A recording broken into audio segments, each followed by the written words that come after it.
Hello, ghouls and gals, and welcome to another episode of Mania. I'm your host and narrator, Harlequin Grimm. If you're joining the show for the first time, allow me to introduce the performance. Mania is a place where histories, nightmares, and villains coalesce to be resurrected in stories. So far, we have dwelled in the living quarters of a cannibalistic monk during the days of the Black Plague. We've observed a serial killer's entrepreneurial spirit in the early 1800s of London, and even attended one of the first galvanistic resurrection experiments during the time of Mary Shelley's Frankenstein. And each one, in one way or another, was an event as real as you and me. Before we begin, there is some news I'd like to announce. As many of you know, this podcast is sponsored by, well, just me, actually. So I recently finished putting up a Patreon page. This was a task that I hadn't anticipated taking so long, hence the delay in this episode. However, I am both excited and proud of the rewards that are offered there. Patreon is a service that allows you to subscribe to this podcast to show your support financially. However, the podcast itself will, of course, always be free. But if you do so choose to support me there, in return there are various tiers of subscription that come with select perks or rewards. One of them, for example, is a document. It's a short collection of essays. It's called Behind the Veil, and there are a few subjects within. One of them is about our collective misunderstanding of the concept of evil, or so I argue, and why it is important that we change it, and how. Essentially, Behind the Veil digs into what this podcast is beneath the surface, what inspired it, and how it has developed since then. Behind the Veil is just one reward that I created to show my appreciation for those who support the podcast.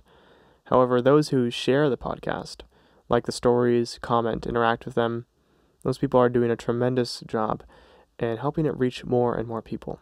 So, thank you for listening, and whatever you do to support Mania, it is appreciated more than you know. So I suppose you can consider that the sponsorship message for this episode. Now, without further fanfare, let's get on with the show. Ladies and gentlemen, today I will be introducing you to a very special lady indeed. She is recognized by the Guinness World Records as the most prolific female murderer, and is perhaps the very essence of sadomasochism.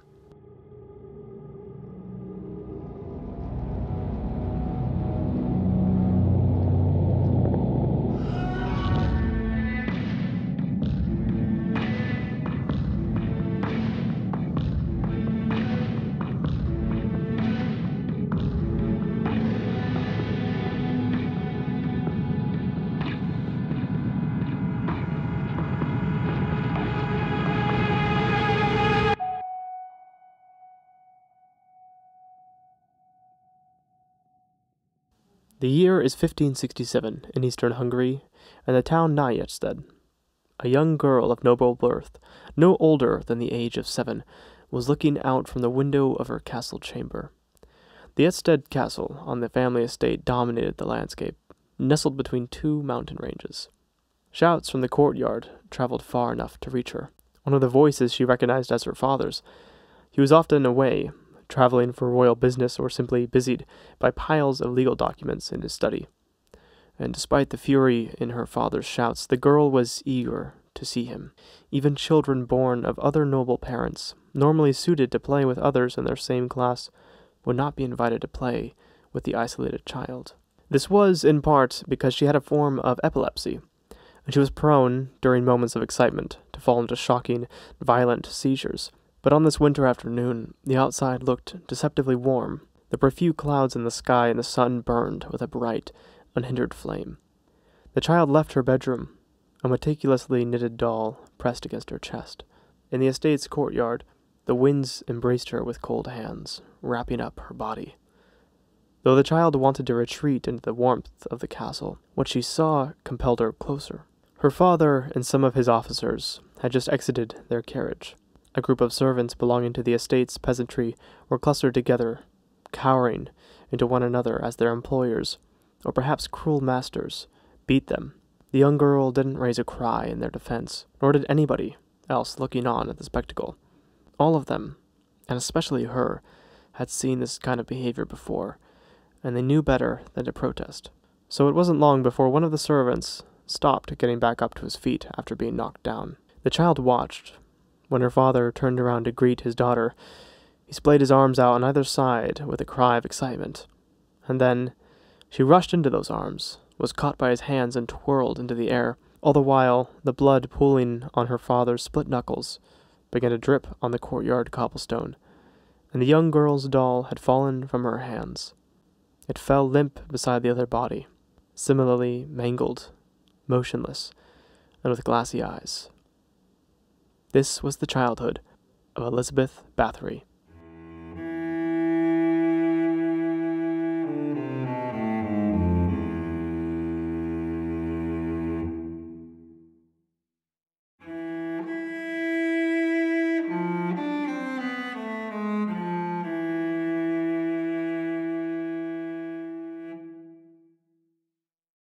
Witnessing the beatings given by her father and his officers was only the beginning of Elizabeth's relationship with violence. Her formative years would prove to be an ideal cocoon for which she could become comfortable around inflicting pain, watching others endure it, and even the subsequently fatal injuries that might follow. The excitement in her life was strangled by her epilepsy, the ensuing isolation from her peers and other young children as a result, and generally the bizarre atmosphere of a child of nobility, created a dangerous concoction for Elizabeth's development. It would not be long, either, for Elizabeth to evolve from observant to participant in this brutal ballet of sadism. In 1574, she became married to a Hungarian count, Ferenc Nadicsi. 4,500 people were in attendance to this wedding, and as a gift, the couple were given a castle, or rather, Ferenc gave the castle to Elizabeth. And I know that this pales in comparison to most of your weddings, but we do have to be understanding. These were simply different times. And I'll try not to butcher the name here, however, I'm sure no amount of apologies can make up for my ineptitude with the Hungarian language. The Chachiste castle, situated in the Little Carpathians, became Elizabeth's home. The marriage was of mutual benefit for both families, as each had their respective strengths, and the conjoined power only bolstered them. Like Elizabeth's father, Ferenc had a relationship with the military and was often away from home, fighting against the Ottomans. Ferenc, too, was no stranger to violence. He was a merciless, brutal soldier, even for standards of warfare, so much so that he was nicknamed the Black Knight of Hungary, a title and an individual with such a commanding presence the knowledge of his participating in a battle was enough to terrify enemies. An important detail to note is that Ferenc's family was actually worse off than Elizabeth's. So, when it came time to join their houses, it was Ferenc who took on the Báthory name. They were such an affluent family that they lent money to the Hungarian Habsburg Empire to keep the country afloat while war with the Ottomans raged. Now imagine watching the news during a government shutdown, and after a few glasses of wine, deciding that somebody just had to put an end to this nonsense. Naturally, you angrily scrawl out a check for a few $billion and mail it to the government personally. This is what it's like to be a member of the Báthory family. But let's return to the couple themselves. Yes, Elizabeth and Ferenc were a perfect couple. Both had an intense relationship with violence, and as you might be thinking, this wasn't discovered in hindsight long after the fact. No. You see, being older than Elizabeth, Ferenc had dipped his toes into the world of inflicting pain upon others much sooner than she had, not just through war, either. Ferenc introduced to Elizabeth all manner of torture methods. He showed her how to use clawed gloves on servant girls, which is exactly what it sounds like, and together they'd bond over issuing lacerations upon the bodies of others. And when that got dull, they'd dip parchment in oil and, after adhering it to the skin of their victims, well, do the only thing that was left and set it aflame. And what an adorable pair they were. After her husband inspired her, the Countess truly bloomed and flourished out of her early adulthood. With Ferenc away, she became the person to look to for political, social, and economic rulings. She was the one who ran the estate, kept the castle orderly, and dealt with all of the business the Count was not present for while he was at war. It was in this actualization of power, this maturing cognizance of one's capabilities, that Elizabeth began to see herself more honestly as the Countess she was bred to be. Not merely the wife on the arm of a husband, not merely the name that bound two families together, but a ruler. And it was through this process of self-actualization that something else began to mature as well. It was her passion for bloodshed, for torture.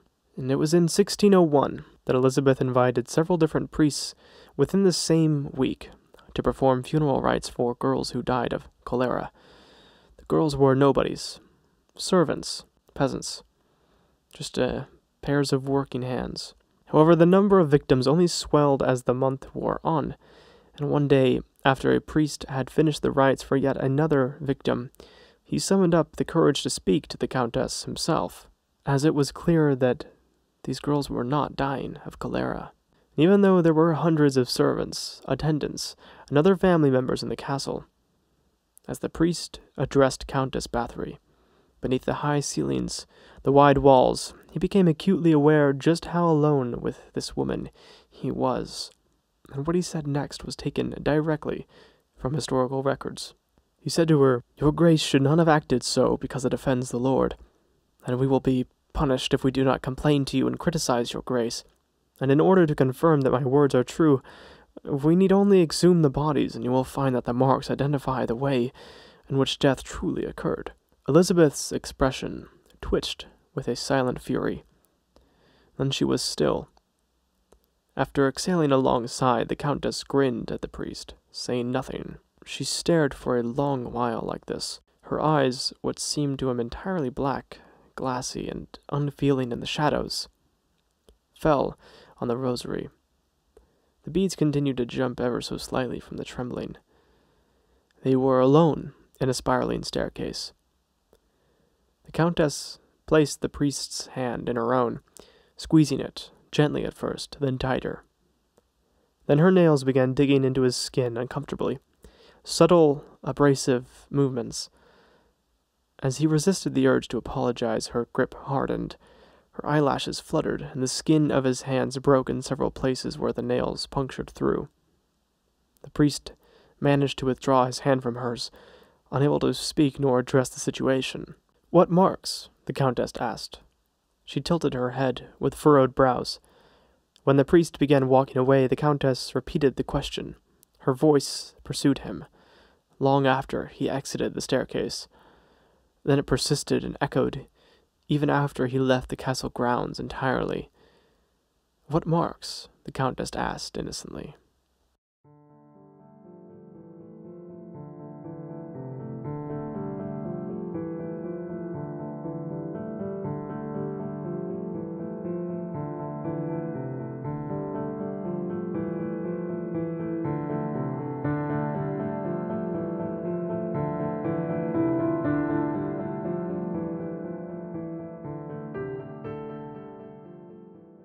During the same year, Ferenc contracted an illness whose nature is still not clear.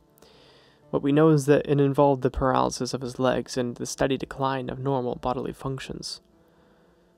One Anna Darvulia, an apothecary, was invited to stay with the family after attempting to treat Ferenc's illness. Even after failing, Anna lingered in the castle and seldom left, becoming fast companions with Elizabeth, and not for any common reasons.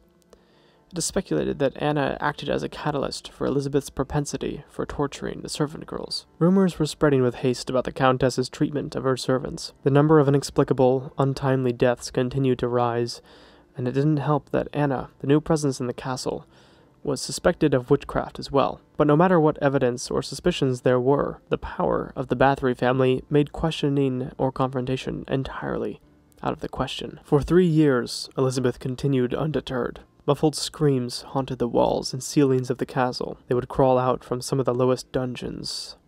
They would come from a particular room that was furnished, built, and constructed precisely for Elizabeth's passion. Terrible sounds that were better left unidentified would join the cacophony she would create from her victims, tearing, puncturing, splashing. The Countess made scraps of her victims like a woodworker and a slab of oak. She was known to force her servants to cannibalize the bodies of others. Stabbing, incineration, evisceration, and almost every conceivable manner of torture was familiar to her. More than anything, she savored psychological torture, and was known to assign future victims to clean up the blood from the floor of her torture chamber. All this, and nobody could oppose her. In 1604, Ferentz's illness got the better of him, and in the early morning of a February day, Death, who by then was a very comfortable visitor within those castle walls, returned gently to collect what was left of the Black Knight. By then, Elizabeth was 44 years old, and gods know how many souls of servant girls there were passed between her hands. With Ferentz gone, once again isolation was returning from her youth to envelop her, and once more she was tasked with responsibilities which she could not afford to doubt were beyond her. The castle and all of its tasks and duties had been left entirely up to her, and once again she was alone. But there was always that nostalgic habit that she could fall back on. It was a place, a state of mind, an experience where everything made sense, where she, above all else, was in control.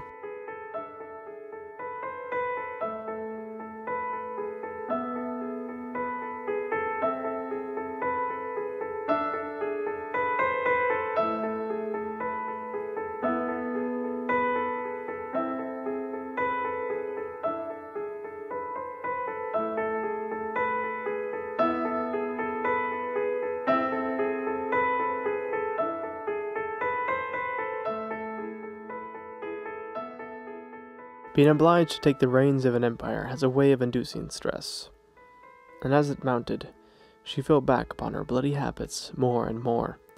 For there were far too many servants missing from the castle by then, and the task of hiring more was both awkward and suspicious. To remedy this, the Countess looked elsewhere to satiate her needs. She began to lure girls from villages, promising them high wages and a stable position within her castle, and when they, too, were used up, she'd fling what remained of them over the castle walls, where wolves and other wildlife would dispose of the evidence. With her addiction turning into an obsession, the Countess required help to facilitate all the proper arrangements.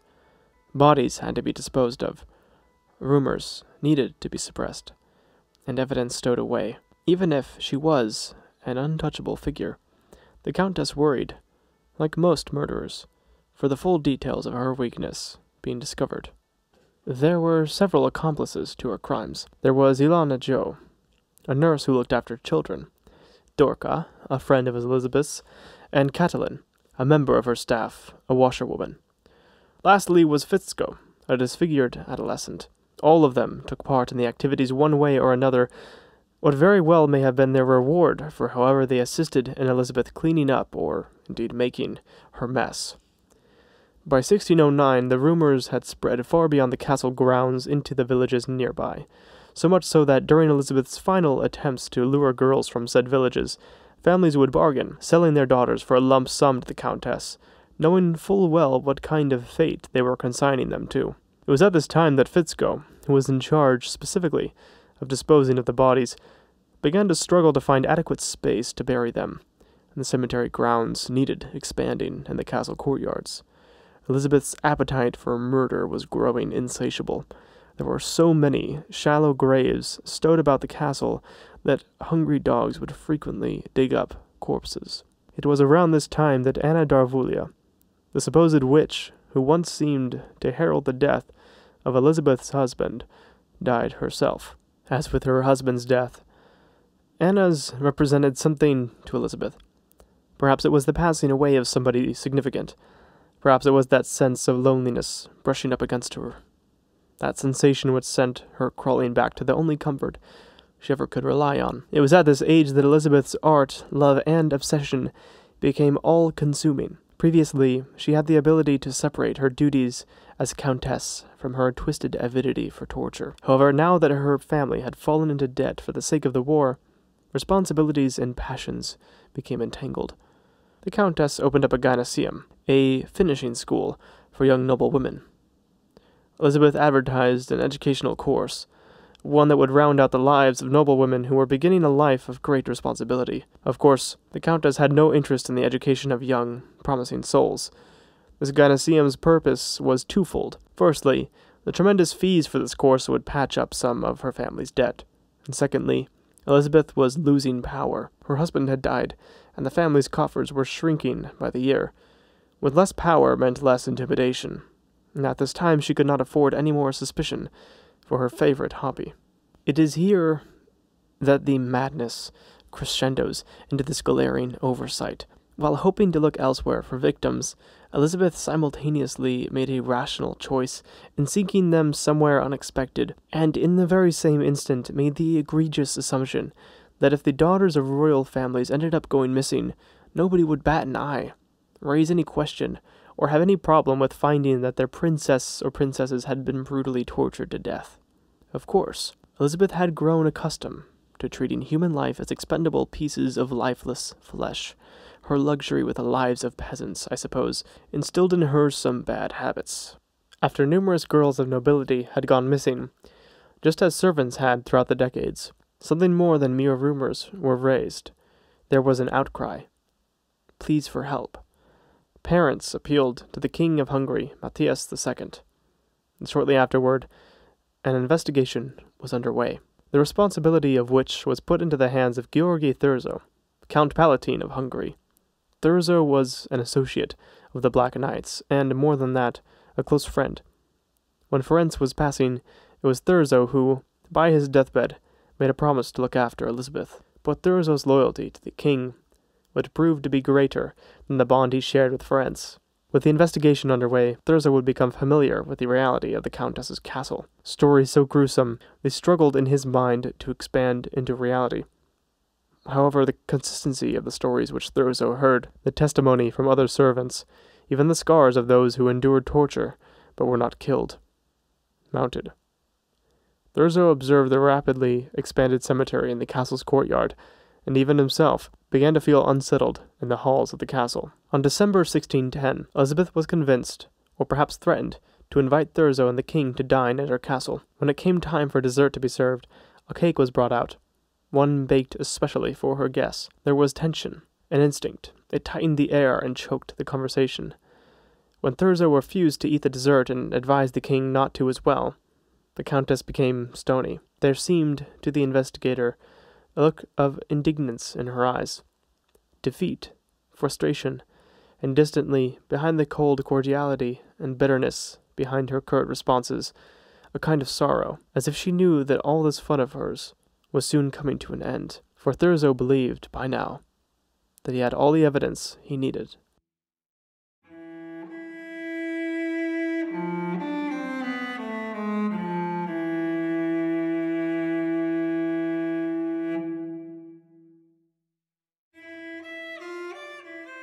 On New Year's Eve of the same year, Thurzo arrived with a contingent of armed guards. They came close to midnight, when most of the staff would be asleep. However, the window of the Countess's chamber glowed from candlelight, and noises from inside the castle could be heard. Without warning, the guards and Thurzo forced their way into the castle's main hall. Inside, the steady pitch of a scream led them down. As they journeyed towards Elizabeth's torture chamber, they were greeted with the sight of a mutilated body near the doorway. And inside, along with the Countess herself, 2 more were found. The Countess emitted a shrill sound louder than any of her victims as she was apprehended. Covered in the still warm substance of servant girls, she thrashed, making a mess of the guards in the halls as she was dragged from her home, shouting all the while that none of it was as it seemed. Just as the midnight of that strange evening transposed into the following year, so did the events soon after.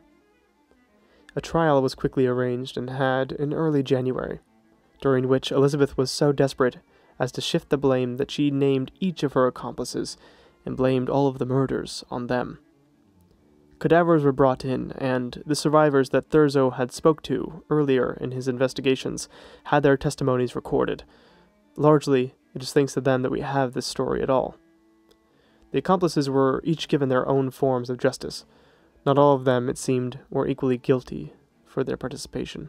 However, Ilyonia Joe and Dorka, who seemed most similar to the Countess, were sentenced to torture before death. Their fingers were ripped out with iron tongs before the end. And then there was Fitzko, the adolescent, and due to his youth he was granted a swift death, and was beheaded before being burned. Lastly, it was Catalin, who had been beaten by the Countess for sneaking food to victims who had survived torture. she was sentenced to life imprisonment.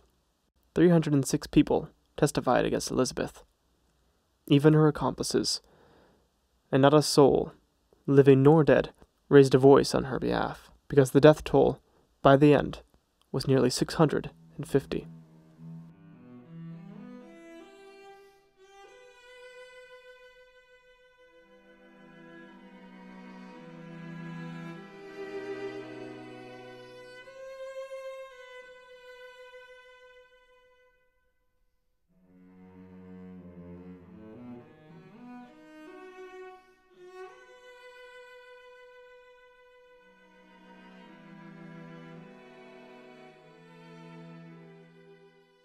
Countess Elizabeth Báthory herself was shown the most mercy, which, all things considered, seems to be the most cruel detail of this bizarre tale. That she would see little to no punishment with respect to the magnitudes of torment she made others endure seems, especially in hindsight, the greatest injustice. In the end, it was Thurzo's relationship with Florence that aided in this. Thurzo made a bargain and was able to reduce Elizabeth's sentence. Instead of execution, she was given life imprisonment in the very same dungeon where the majority of her killings occurred. On October 21st, 1614, just 3 years after the trial, Elizabeth stirred from her bed in the middle of the evening. There was no light in the dungeon, no way to gauge time. The days and months rolled into a single blur of sleeplessness, and her sanity grew short. Elizabeth approached the door of her chamber and knocked to get the guard's attention. It was always unsettling when she did this. It seemed to the guards this knocking came from some gate to another world, a kind of hell, separated only by a thin slab of oak. "What is it, my lady?" the guard asked. "My hands," Elizabeth said. "What of them?" "They feel cold." "Lay down, my lady. You'll feel better for having slept." Elizabeth begged a little while longer for what the guard could hardly understand. The Countess had thrown fits of rage before, erupted with all manner of hideous insults and curses, and when Thurzo visited her, she repented none of it, admitted none of it, and was only filled with rage and defeat. But this plea, a quiet, distant sobbing, was admittedly new to the guard. The guard repeated his response once more, and after some ragged breaths and hesitation, Elizabeth returned to her bed and sought after sleep, one that she never stirred from. When her body was buried in the castle cemetery beside her victims, there was an outrage. Nobody wanted the likes of her, a true monster, to be buried amidst them. So her body was exhumed and taken to the Báthory family crypts instead. However, when the crypts were opened in 1995, Elizabeth's body was nowhere to be found, leaving us with yet another unsettling detail to a story that began with nothing short of the bizarre and unredeemable. This was the tale of Elizabeth Báthory, also known as the Blood Countess, a life that, despite its propensity for killing and unremitting anguish, seemed to be lived, down to its final hour, without remorse.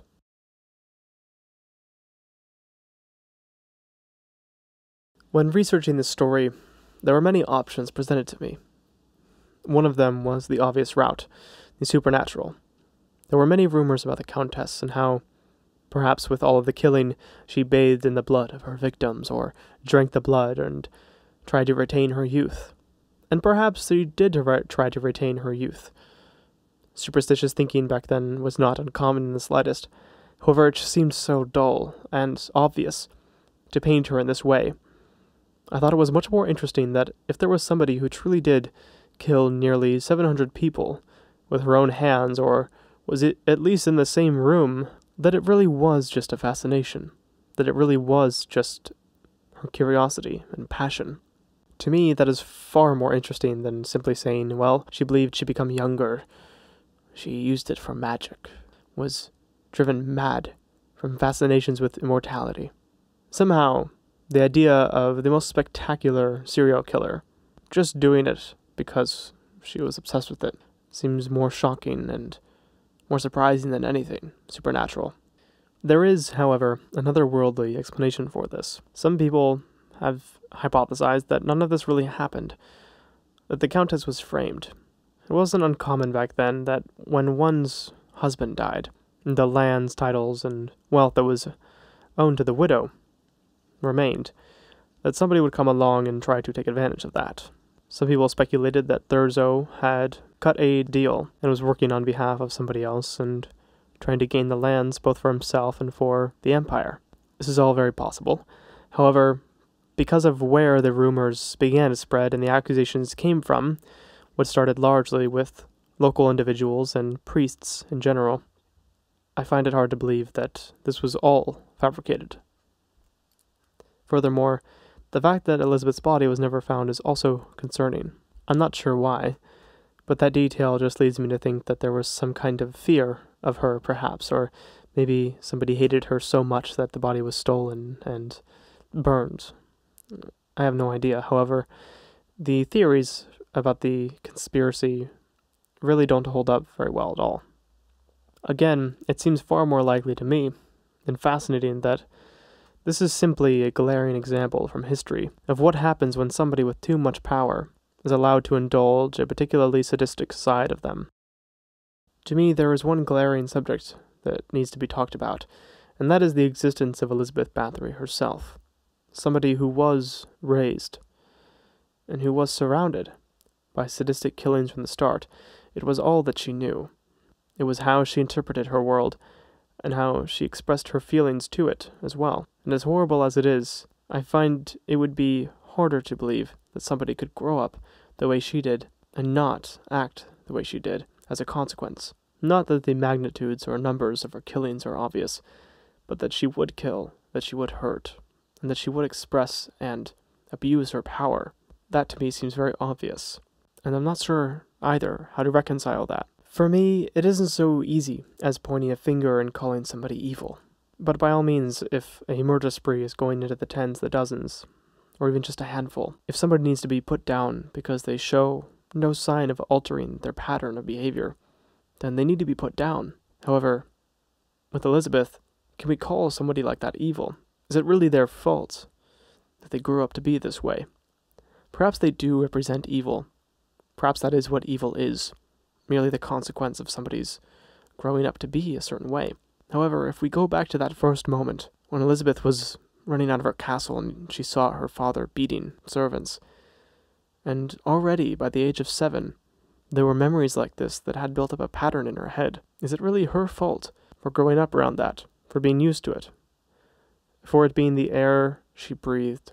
I'm not so sure. And I'm not sure either that I blame her for not changing her ways and becoming a better person, if that ever really was an option to her. Again, it doesn't change the severity of her actions. I still condemn her completely, and I think somebody like that is terrible. However, as it is becoming apparent to me as I write these podcasts, evil is not so easy a topic to dissect. It seems wildly complicated, and blame doesn't seem to help in the slightest when figuring out what makes an individual evil.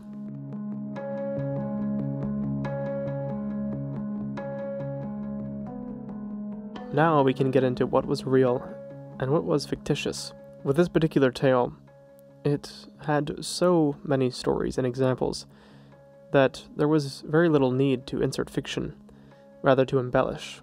The scenes where she was a child, or when the priest was confronting her, these were all just illustrations. There were, of course, no instances specifically that were recorded by historians. There was that one quote from the priest. However, I would imagine that came out of the trial transcripts. The trial and what ensued, the deaths, the victims, the murders, the murderers, the accomplices, Thurzo, the Black Knight, all of that, every single character in this story had its roots in history, and all of the events had their roots in history. Where I chose to illustrate them and how, that was the only touch of fiction that there was, which is perhaps what makes this story so fascinating.